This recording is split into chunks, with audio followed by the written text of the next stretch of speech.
Hi, this is Peter. In this video I'm going to show you something a bit different. I'm going to show you how to generate initiative. And there are two ways to have initiative. One is if you are given this by your opponent, by him playing a bad move, and the other one is if you generate this. You generate initiative by mixing psychology and chess. The analogy that I like to use is puppet on the strings. Imagine yourself as being the one with the strings and your opponent as being the puppet. Okay, there's a lot more to say about this, but let's just jump straight into the position. This is my game. I had white pieces and I played my favorite early f4 in Caro Kann. Now, the first thing that I want to highlight here is the initiative part. But the second one I want to highlight is this pawn. This is a mistake. c6 to c5 so early is a mistake. But this is very important. It's only a mistake if we can exploit this, if we choose to exploit this. Because if white plays some random opening moves, then c6 to c5 early on is not a mistake. This is very important. Chess is not black and white. This can be a mistake if we know how to exploit it, but if we don't, then this is not a mistake. And actually the way would be to play bishop to b5.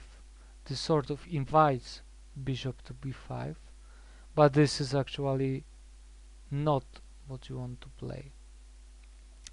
You want to play bishop to d3. Now obviously this move is impossible to guess, but in few moves I would like to try guessing the moves. I'm inviting c4 in this position. Now imagine that black actually played c4 and I played bishop to e2. In this case, there are problems. There are already problems for black. Two big problems. First one is this pawn chain. This pawn chain indicates that that black pieces should be playing on the queen side, and this is a problem because black is going to castle on the king side, and in other words he's going to leave his army, or his army is going to leave him. King is going to be on the king side and pieces are going to be playing on the queen side. So this is the first very big problem with this. The second problem is that black is ill-advised to castle long, because black king would be on c8, so he would be wide open. We would have many attacking chances. Simple d take on c5, and also this would be opposite side castling, so we would be even more aggressive. So castling queenside would give us already a tremendous advantage. I mean give white, of course. Okay, so the game continued. Knight to h6. Now knight on the rim is dim, and in order to prove that knight on the rim is dim, we want to keep the knight on the rim. This is the first thing. So bishop takes bishop is out of question now, because we don't want to help black to play knight to f5, and above all in this position knight to e7 was perhaps better move.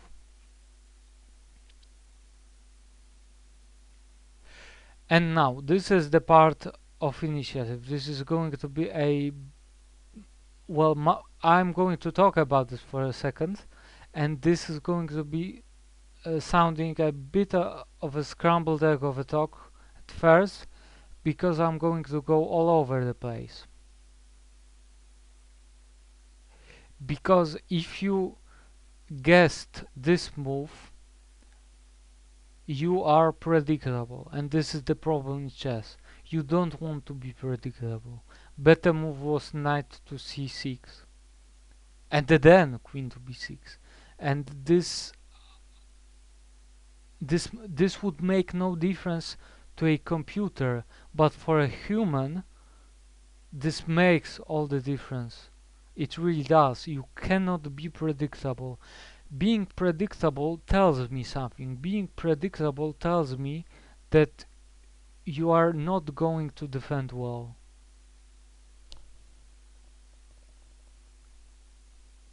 Okay. And there's also another thing here. This combination. So black is playing on the queen side, and instead of letting him play on the queen side, I will force black to play on queen side. So this is the first idea behind pawn takes pawn, and the second idea is that I know that black is going to castle short, but his king is not going to be safe. He's going to be behind pawns, but those pieces are not really well coordinated. Queen is going to be on the queen side, so instead of letting him castle on the queen side, on the king side, I'm going to force him to castle on the queen side, on the king side, excuse me. So I played the following combination, and also I'm removing the only well, one of the most important defenders of the king, because knight on f6 is not possible, and black could try something like bishop e7, some counterplay, and I do not want this, so I removed very important defender also. The game continued. Queen d2. Now everyone says bishop takes bishop, and you should see bishop takes bishop, but if you really study chess, you see here that black crumbled under pressure, and this is the most important sign. This is the sign you want to be aware. Black crumbled under pressure. Although there's nothing bad per se with this move. It's just black crumbled under pressure, and this is a very important sign for you. Pawn takes, obviously my plan, black castled king side as predicted. My plan is d4, inviting the queen. I know that I'm vacating c4, but I actually want the queen to prevent me from castling. Now if you run this through an engine, this is a good move, but this misplaces the queen even more. And above all, knight to c3, idea knight e2 solves this easily.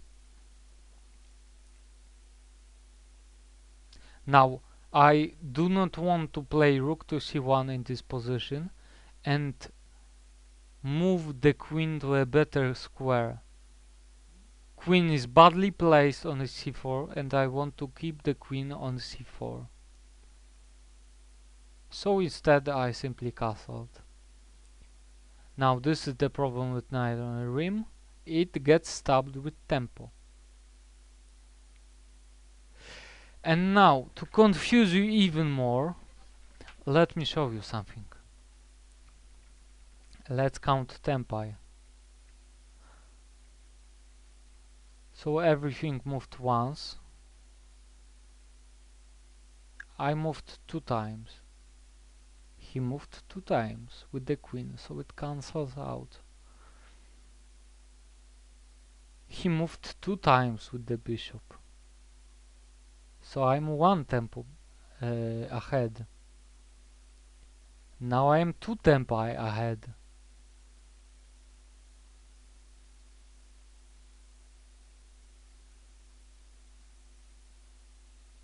and now I'm 3 tempi ahead, and actually 4 because it is white to move in this position. So it appears that stabbing something with tempo doesn't give you any advantage, but in the long run, if you keep doing this, this will work wonders for you. That's why you just want to play attacking moves. You don't want to essentially have a clear plan of attack. You just want to play attacking moves because in the end they will pay off. Okay, I continued with knight to g3. The idea is that this knight is defending the king. This pawn g4, it's kind of opens my king, castle the same side castling, so it's kind of dangerous. So knight to g3 has also defensive ideas behind it, which is what I like about this move. And if someone asks me what was I doing with my pieces, I would tell them that I have no idea. I'm simply playing chess, and I'm simply bringing the pieces to the king side. Simple chess. No clear ideas, just bringing the pieces to the king side. Black wants to exchange queens. Of course, I don't let him. But instead of playing safer queen to f2, I chose queen to e3 to try to lure him to take the pawn. He played queen b6, trying to maybe confuse something, but as they say, fight fire with fire, so I also played confusing move. Rook a to d1, which achieves nothing.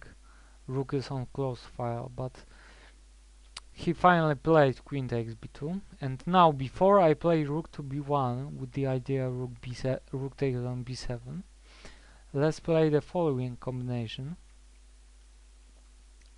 And this is also why I wasn't afraid to play this combination, because my knight is blocking, well, not right now, but potentially this rook could throw a check here, and this knight is blocking the rook. b1, and now I sacrificed 2 pawns for this, but this queen is completely disconnected right now, and this actually gives me a winning attack. I continued with rook c1. Hopefully this is the only move that you found, because rook would have no future on the f-file. Knight g5, and now in this position it is possible to sacrifice the exchange, perhaps, or maybe in some other lines. I didn't analyze this extensively, but I want to highlight here another thing. If you generate initiative, you want to keep initiative. You don't want to release the tension, even though objectively you would be winning. You don't want your opponent to feel safer in a way. So you want to increase the tension, and you want to confuse him at all times. So instead of safe h3, I played h4. And I also didn't want to take this knight, because I knew that my opponent would play knight to d8, trying to attack the rook and kick it away. But this move loses on the spot. It is white to move and to play a winning move.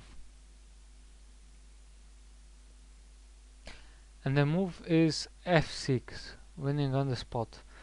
In the game my opponent resigned, but I decided to finish the game with the computer. One possible continuation goes like this.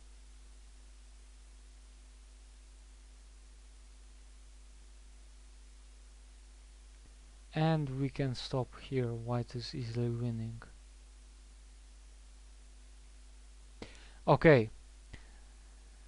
I wanted to say something more about the initiative, but I think it's pretty lot of that's a lot of information to digest already. So I will leave your I will leave you to your thoughts about this, and that is all. I hope you enjoyed this longer video. Stay tuned for the next ones. Bye.